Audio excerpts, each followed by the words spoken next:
नमस्कार, आप सभी दर्शकों का लाइव इंडिया हर पल में स्वागत है। मैं हूं आपके साथ पूजा।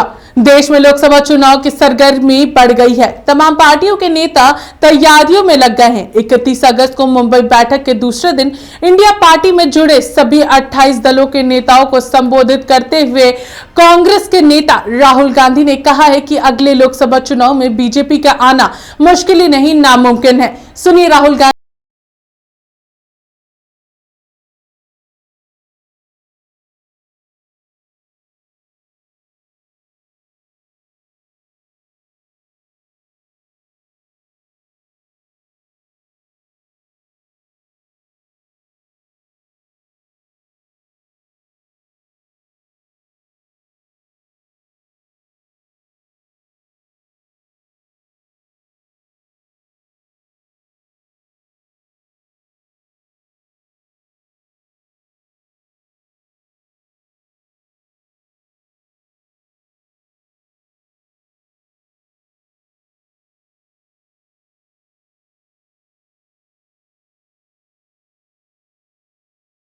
भले ही ये दावा कर रहे हैं आने वाले लोकसभा चुनाव में बीजेपी की हार होगी, लेकिन राहुल गांधी के ये दावे तब तक संभव नहीं है जब तक कांग्रेस खुद 100 से ज्यादा सीटों पर चुनाव में जीत हासिल नहीं कर लेती है।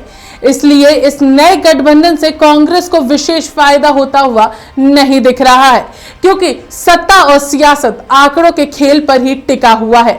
उन आंकड़ों को आज हम आपको समझाने की कोशिश करेंगे। साल 2019 में हुए लोकसभा चुनाव के आंकड़े पर यदि हम गौर करते हैं तो 190 सीट ऐसी थी जिनमें बीजेपी और कांग्रेस की आमने सामने टक्कर हुई थी। इनमें से 176 सीट बीजेपी और सिर्फ 14 सीट कांग्रेस को मिली थी। इसी तहत अगर हम 2014 की बात करें तो 185 सीटों पर बीजेपी और कांग्रेस की सीधी टक्कर हुई थी। ये सभी सीट मध्य प्रदेश, राजस्थान, गुजरात, कर्नाटक, छत्तीसगढ़, असम, उत्तराखंड, हिमाचल, अरुणाचल प्रदेश, चंडीगढ़ और गोवा की हैं, जहां बीजेपी को परास्त करने के लिए कांग्रेस को खुद मजबूत होना होगा, क्योंकि यहां राजद, टीएमसी, जेडीयू, जेएमएम, आप, शिवसेना जैसे अन्य क्षेत्रीय पार्टियां काम नहीं आएगी, क्योंकि इन पार्टियों का उक्त राज्य में कोई वजूद नहीं है। चुनाव आयोग के द्वारा जारी आंकड़ों की यदि हम गौर करते हैं तो 2019 में जिन सीटों पर बीजेपी और कांग्रेस का सीधा मुकाबला था, उनमें 134 सीट ऐसी हैं जहां क्षेत्रीय पार्टियां दखल यानी इंडिया लगभग नहीं के बराबर है। कमोबेश यही हालात 2014 में भी था। 2014 में इन सीटों पर बीजेपी और कांग्रेस के बीच सीधा मुकाबला था। उनमें 141 सीट ऐसी थीं जहां क्षेत्रीय पार्टियों का दखल यानी इंडिया लगभग नहीं के बराबर था। यदि हम बात करें गुजरात, मध्य प्रदेश, राजस्थान, कर्नाटक, हरियाणा, असम, छत्तीसगढ़, उत्तराखंड, हिमाचल प्रदेश, अरुणाचल प्रदेश, चंडीगढ़ और गोवा की, तो वहां कांग्रेस को छोड़कर इंडिया के 25 दलों में से किसी का बहुत ज़्यादा प्रभाव नहीं है। इन राज्यों में 141 सीटें ऐसी हैं जहां बीजेपी 50% से ज़्यादा वोटों से जीती है, यानी इन सीटों पर इंडिया के बजाय कांग्रेस को जोर लगाना होगा। यदि 2024 में होने वाले लोकसभा चुनाव की बात करें तो यह साफ दिख रहा है कि अगला चुनाव इंडिया वर्सेस एनडीए नहीं बल्कि बीजेपी वर्सेस कांग्रेस होगा, क्योंकि बीजेपी अकेले 302 है। हालांकि बीजेपी की अगुवाई वाली एनडीए में 38 पार्टियां हैं और इनके 329 सांसद हैं, लेकिन अकेले बीजेपी के 301 सांसद हैं। एनडीए की 37 में से 9 पार्टियों ने 2019 में लोकसभा चुनाव में कोई कैंडिडेट ही खड़ा नहीं किया। 16 पार्टियों ने कैंडिडेट तो खड़ा किया लेकिन एक भी सीट नहीं जीत सके। 7 पार्टियों ने एक सीट जीती, जिनमें से ज़्यादातर नॉर्थ ईस्ट की पार्टियां हैं, जैसे मेघालय में एनपीपी, नागालैंड में एनडीपीपी, झारखंड की आजसू, सिक्किम की एसकेएम, एआईएडीएमके, मिजोरम में एनएफ और एनसीपी। अजीत पवार 5 पार्टियों के 22 सांसद हैं, जिनमें से सिंधे शिवसेना के 13, लोजपा पशुपति नाथ पारस और लोजपा चिराग पासवान के 6 और अपना दल के 2 सांसद हैं। यदि हम वोट प्रतिशत की बात करें तो 2019 के चुनाव में बीजेपी का अकेले वोट शेयर 37.7% था, वहीं 37 पार्टियों का 7% है, यानी एनडीए का कुल वोट शेयर लगभग 45% है। इससे साफ होता है कि एनडीए में भले ही 38 पार्टियां हैं, लेकिन मुख्य पार्टी बीजेपी है। इसी तरह विपक्षी दल इंडिया में 28 दल हैं, जिनके कुल 141 सांसद हैं, लेकिन कांग्रेस के 49 सांसद हैं। वहीं तीन पार्टियों के 63 सांसद हैं, जिनमें से तृणमूल कांग्रेस के 23, डीएमके के 24 और जेडीयू के 16 सांसद शामिल हैं, जिसके साथ ही 12 पार्टियों के 29 सांसद हैं, जिनमें आप, उद्धव शिवसेना, सापा, एनसीपी, शरद पवार और लेफ्ट पार्टियां शामिल हैं, जिसके अलावा 10 पार्टियों का अपना कोई सांसद नहीं है। इनमें से राज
सीट उनको मिल जाए तब तो वो उतनी सीटों पर अपने प्रत्याशी खड़ा करेंगे। तो पहले उनको तय करने दीजिए। अभी तो बहुत मुश्किल से तीसरी बैठक के बाद कोऑर्डिनेशन कमेटी वगैरह बनी है, नेता का नाम तय नहीं कर पाए आज तक। कहीं ना कहीं अंदर खाने अभी भी सहमति नहीं बन रही। बहरहाल इंडिया गठबंधन चाहे जितना मजबूत हो जाए, लेकिन 2024 की लड़ाई तभी मुकम्मल होगी जब कांग्रेस मजबूती से बीजेपी के खिलाफ खड़ी होगी। ऐसे में अगर बीजेपी को हराना है तो कांग्रेस को मजबूती से उभर कर आना जरूरी होगा, तभी इंडिया का फ्यूचर दिखाई पड़ेगा। नहीं तो फिर बीजेपी पूर्ण बहुमत से सरकार बनाएगी। आपको बता दें कि ऐसे में यह कहा जा सकता है कि देश में भले ही एनडीए को हराने के लिए इंडिया तैयारियों में लगी हुई है, लेकिन मुख्य मुकाबला बीजेपी और कांग्रेस में ही है, यानी सब कुछ कांग्रेस को ही करना होगा। फिलहाल मेरे साथ इस खबर में इतना ही। देखते रहिए लाइव इंडिया हर पल। नमस्कार।